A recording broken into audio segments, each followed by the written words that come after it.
Hello everyone. On this week's Parshat Korach, I'd like to talk about something called the ktoret.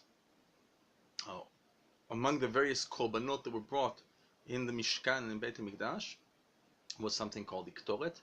It was various spices that were placed on the coals, and as they burnt, they dispersed a pleasant smell. Now, the ktoret plays a central role in this week's parsha. The ktoret is what the 250 men who are contesting for the kehuna try to bring and all get burnt up. The ktoret is also what Aharon takes in order to stop the plague that starts subsequently. And the Medrash tells us that the ktoret is actually sufficiently potent to stop Malach HaMavet, the angel of death, even during a plague, when the angel of death has more permission to kill than ordinarily might be allowed. I think that the ktoret is something worth looking at a little bit more in depth. The ktoret is also said daily, pitum ktoret, in tefillah. And in fact, the ktoret during the time of the beit hamikdash had a very special status.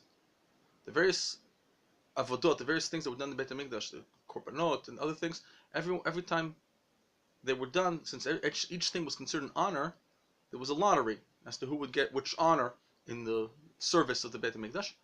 But the ktoret had a special rule that Kohanim would only get to do it once. And each time they made the lottery, they only made the lottery for those people who had never yet participated in bringing the ktoret. And the reason for this is because the ktoret brings with it a special blessing of financial blessing, and makes people rich. So they wanted to share that and not limit it to certain people. And so that was the rule. Now, I think this is an interesting thing to be learned here. You see, the Kohanim are perceived as a channel for the blessing of Am Yisrael.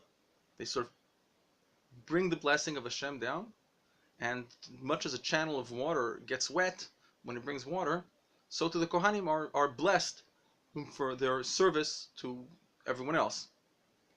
And that's what we see in last week's parsha, in Birkat Kohanim.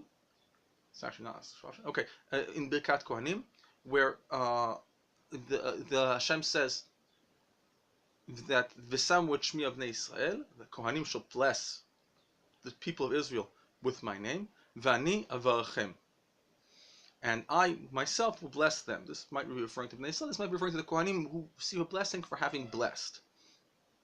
So too with the ktoret, when the Kohanim bring the ktoret, they themselves are blessed.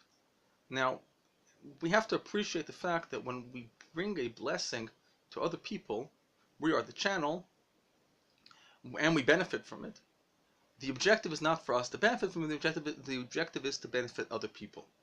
And should people misunderstand that and try to benefit themselves, they can actually be harmed by this potential blessing that they're trying to bring. And this is what happens with Korach and his people, who misperceive the job of Moshe and Aaron as a job of honor rather than a job of responsibility. They seek the honor themselves. And likewise, in the midst of the ktoret, there's a special din. When the Kohen comes to bring the ktoret in the beit hamikdash, they warn him that when he spreads the ktoret on the ashes, he should make sure first to spread on the ashes that are further from him, and then only on the ashes, and then only afterwards on the ashes nearer to him. The reason is technical, because should he spread on the ashes nearer to him and then extend his hand to the ashes further, then he'll get burnt from the flames rising from the ktoret. But I think that the reason is also a symbolic one. When you are a channel and you're trying to disperse blessings to everyone, don't think first about yourself. So we always appreciate that we are channels to bringing blessings and good things to other people, and may we do so with humility and with respect to the needs of other people, and we will be zoche that Hashem should bless us in turn. V'sam Shmi of Bnei Israel v'ani avarachem. Shabbat Shalom.